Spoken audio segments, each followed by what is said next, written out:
I used to love Saturdays. They were the one day of the week that still felt like ours. Sleep in a little, make coffee, walk to the little bakery on the corner and argue about whether almond croissants were better than cinnamon rolls. Come home, turn on music, do laundry, pretend we were the kind of couple that had everything handled. Then Olivia signed up for a course, and Saturdays stopped belonging to us. She framed it like something exciting, a skill, a goal, a fresh start. She said she wanted to feel stronger, more confident, more in control of her body. She said it would be good for her stress, good for her mind. I supported it instantly because I had always been the supportive boyfriend. The safe one. The steady one. She called it a course, not a class, and she said it was only on Saturdays, 9 to noon, every week for 10 weeks. At first it made sense. She would leave early in leggings and a hoodie, hair still damp from the shower, coffee in a travel cup. She would kiss my cheek, tell me to enjoy my quiet morning, and she would be gone. She came back flushed and glowing, not the tired glow of someone who had pushed through discomfort, but the bright, alive kind.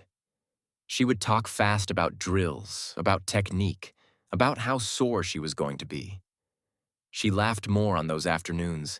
She even started cooking again, like the energy had returned to her life. I was happy for her. I told her I was proud. But little things started to stack up. She stopped mentioning the name of the place. If I asked, she would say the studio, the gym, the training spot. Always vague, always generic, like it did not matter. She also stopped posting about it.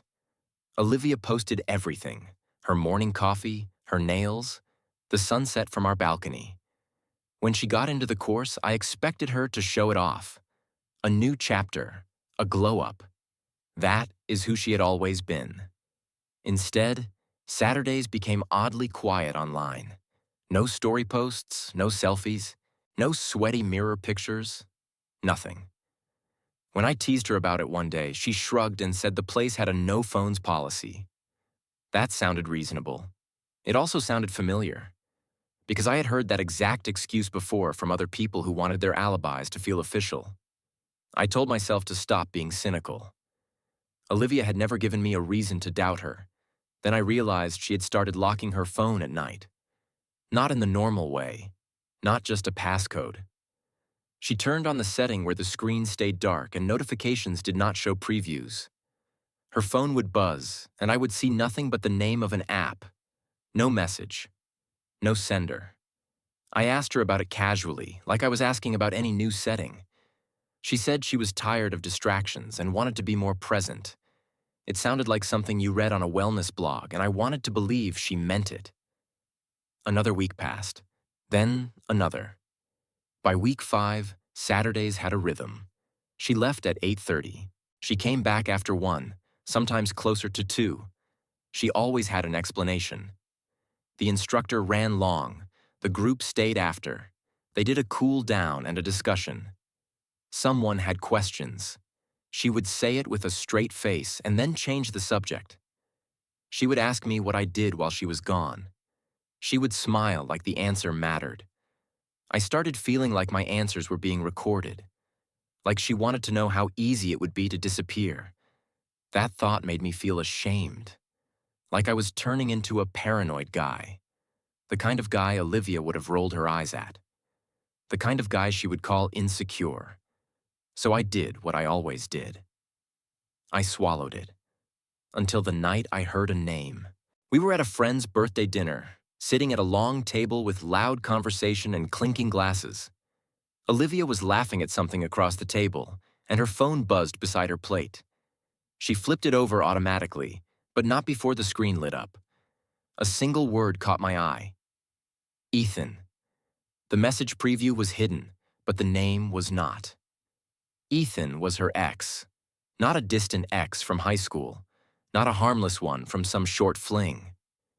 Ethan was the one she dated right before me, the one she still compared people to without meaning to, the one whose name had come up in our early months when she talked about heartbreak and mistakes.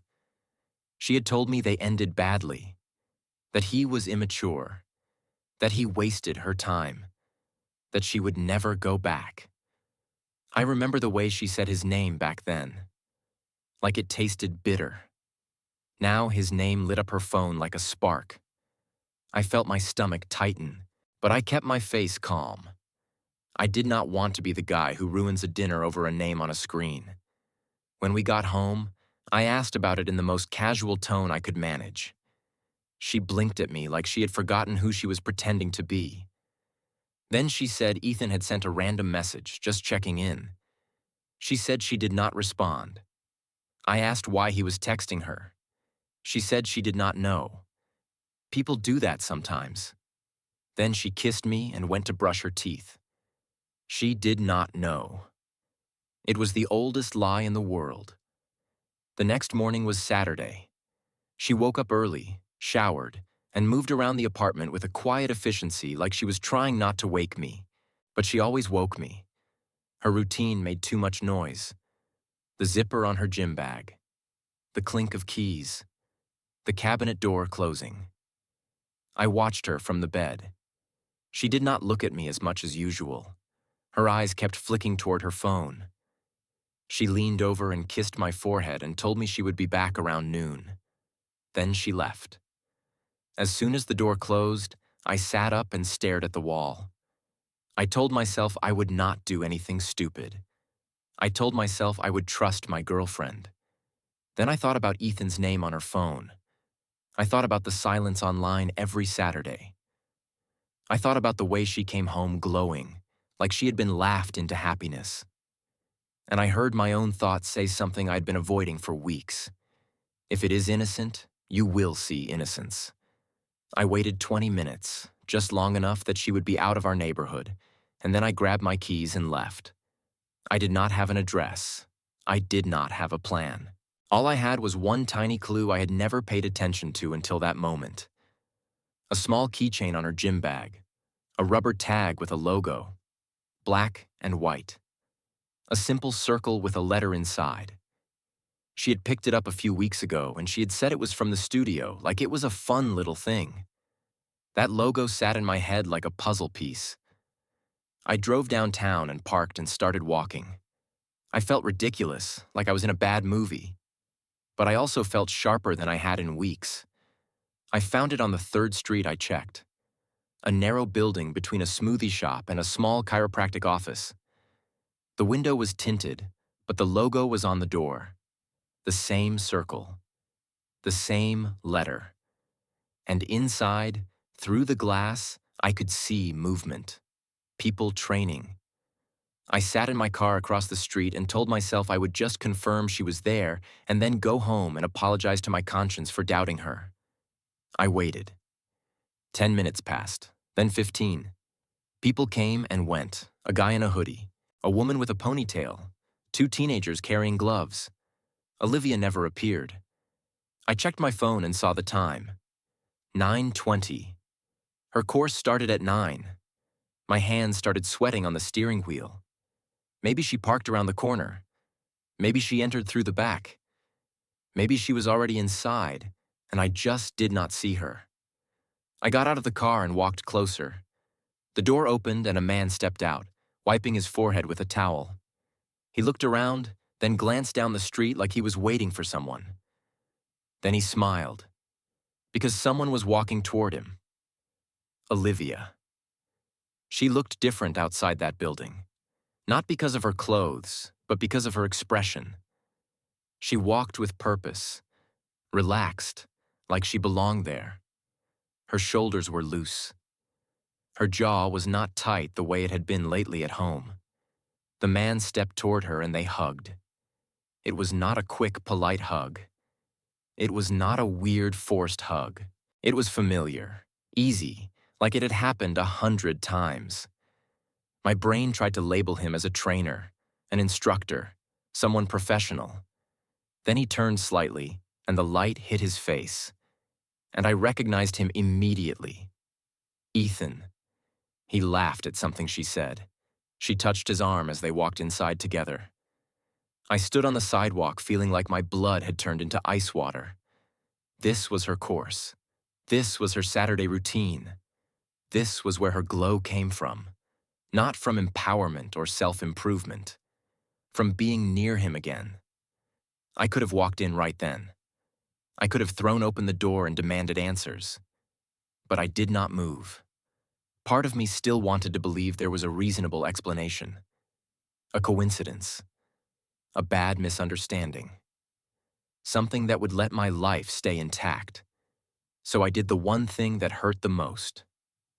I watched. I walked to the side of the building where there was a narrow window near the back. The tint was lighter there. I could see the training floor. Olivia and Ethan stood across from each other on mats. They were not in a group. They were not surrounded by other people. They were training as a pair. He demonstrated something. She copied it. He adjusted her stance with his hands on her hips, not in a quick professional tap, but slow, lingering, like he was reminding her his hands still knew her.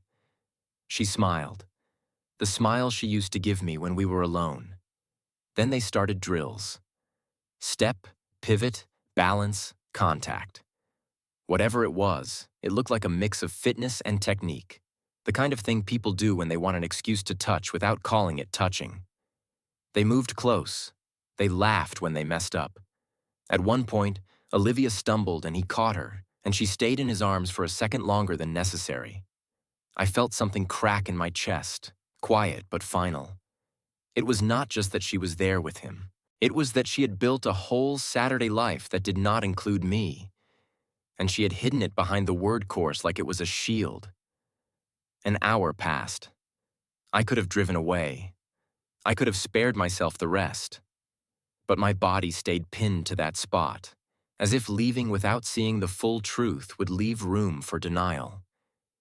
Near the end, they cooled down side by side. Ethan handed her a bottle of water. She drank and leaned her shoulder lightly against his. Then he pulled out his phone and showed her something, and she laughed and covered her mouth the way she did when she was trying not to be too obvious about how happy she was. I thought about the way she had looked at her phone lately in our apartment. The same smile. When the session ended, they did not separate like normal people who just finished a workout. They left together. Out the door, into the sunlight, moving like a unit. He said something, and she leaned in, and he kissed her temple. Not a dramatic kiss, not a movie kiss. A small, intimate kiss that said, "This is ours." She did not pull away. She smiled like she had been starving and someone finally fed her. I stepped back into the shadow beside the building, heart pounding so hard it made my vision blur. They walked toward a parked car. Not hers, his. He opened the passenger door for her, like a gentleman, like a habit. She slid in without hesitation. Then he got in and they drove away. I stood there and felt the worst kind of calm settle over me. Because when the truth becomes undeniable, your mind stops negotiating. It starts planning. I went back to my car and followed them. Not because I wanted to see them do more, because I needed to know how far this went. They drove to a coffee shop 10 minutes away. The kind with a patio and plants and people on laptops pretending not to eavesdrop. They sat in the corner outside, close enough that their knees nearly touched. I stayed across the street, pretending to check my phone while my chest burned. They talked like old lovers who never really stopped being old lovers. Olivia's face moved through expressions I had not seen in months.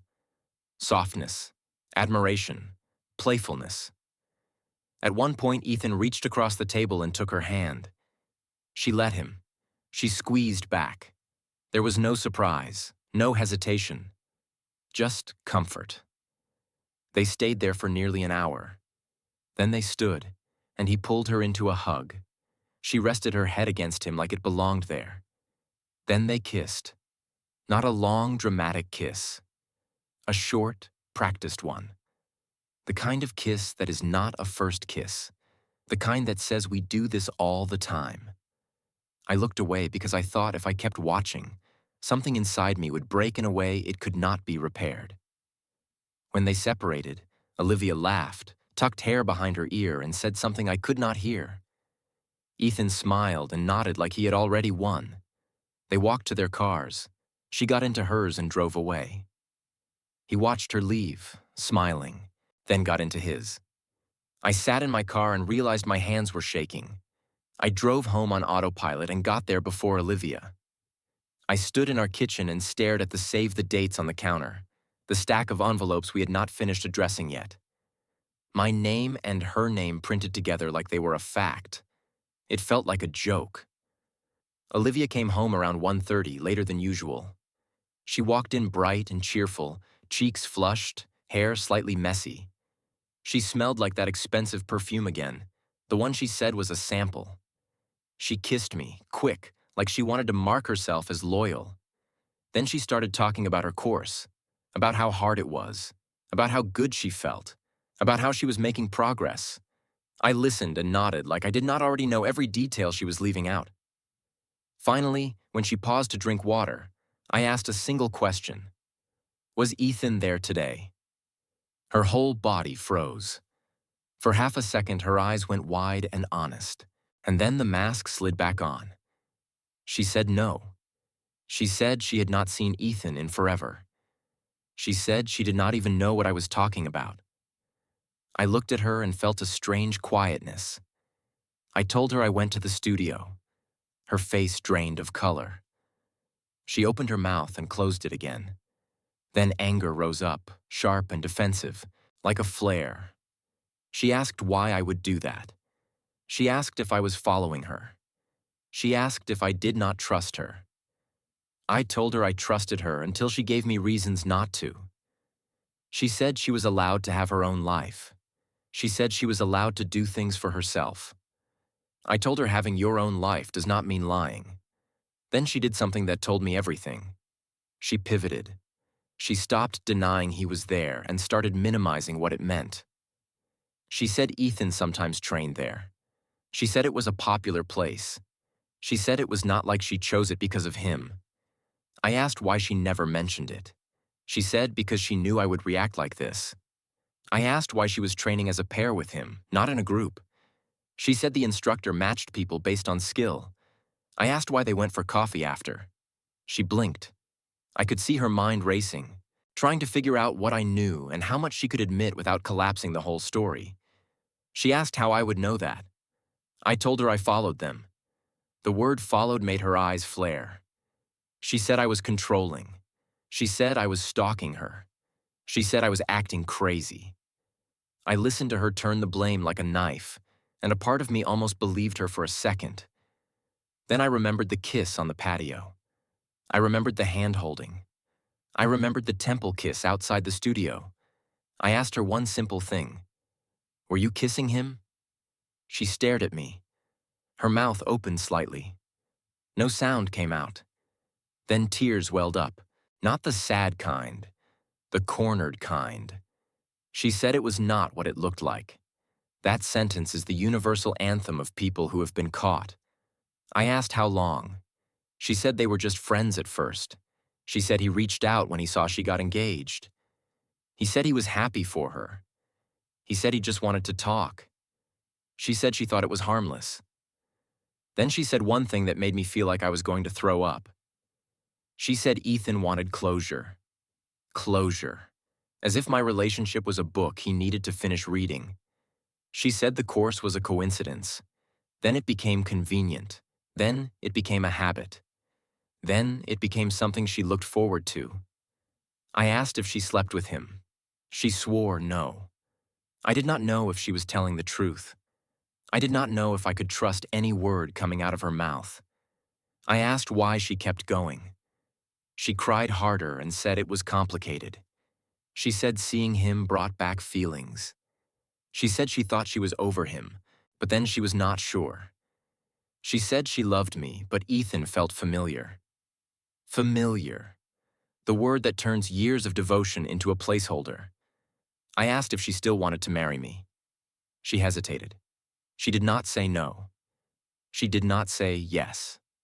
She hesitated. That hesitation was louder than any confession. I told her to stop. I told her I was not going to stand in our kitchen and audition for my own fiancé. She tried to grab my arm. She begged. She said she was confused. She said she would quit the course. She said she would block him. I looked at her and realized she was only offering those things because she got caught, not because she chose me. I went to the bedroom and started packing a bag.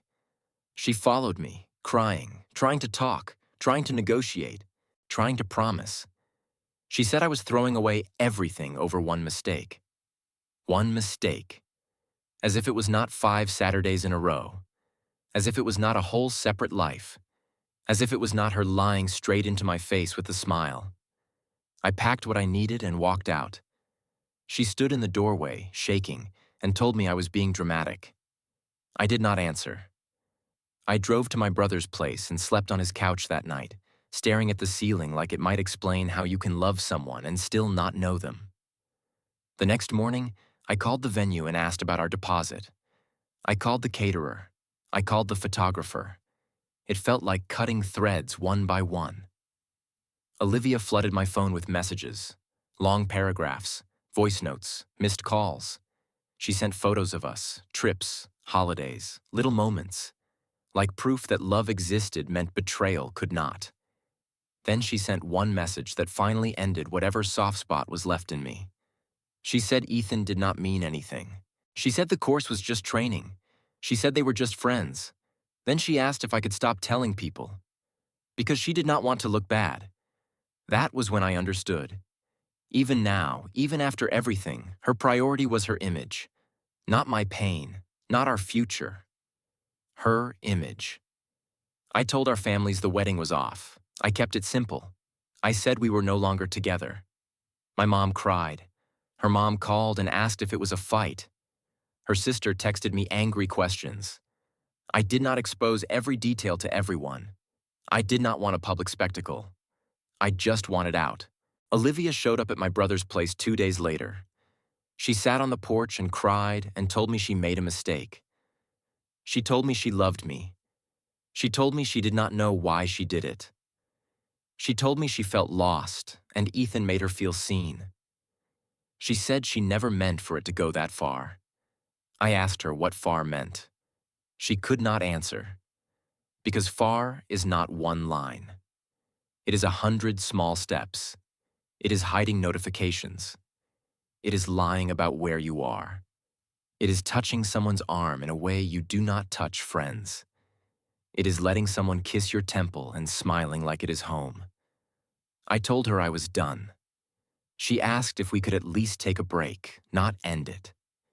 She asked if we could postpone the wedding, not cancel it. She asked if we could go to counseling. All of it sounded like bargaining with a fire that already burned the house down. I told her I did not want to marry someone who needed Saturdays with her ex to decide if she wanted me. She looked at me like I had slapped her. Then she got angry again. She told me I was punishing her. She told me I was acting like a victim. She told me I was perfect and she was human. That is how I knew I made the right choice. Because when someone is truly sorry, they do not defend the knife. They put it down. After she left, I blocked her. 2 weeks later, a friend sent me a screenshot. Olivia posted a story from the same studio. A mirror selfie. Sweat. A caption about growth and healing. Ethan's reflection was in the background, just barely visible, like a shadow she forgot to hide. I stared at it for a long time and felt nothing. Not rage, not heartbreak, just clarity. Saturdays were never about a course. They were about a choice she made over and over. I started taking my Saturdays back. I go for long runs now. I meet friends for breakfast. I take my dog to the park and let him pull me toward every smell like the world is still full of new things. Some mornings, I still wake up and reach for someone who is not there. Then I remember the window of that studio and the way she smiled at him. I remember the hesitation when I asked if she still wanted to marry me. And I remember that love without certainty is just waiting in line for a future that never comes. I am not dating yet. I am just rebuilding trust in my own instincts. Because the truth is, the red flags were there. The vagueness, the secrecy, the glow that did not include me. I ignored them because I wanted to be the good guy. Now I know being a good guy does not mean being blind. It means being honest, even when it hurts. If this story hit home for you, subscribe for more real relationship stories.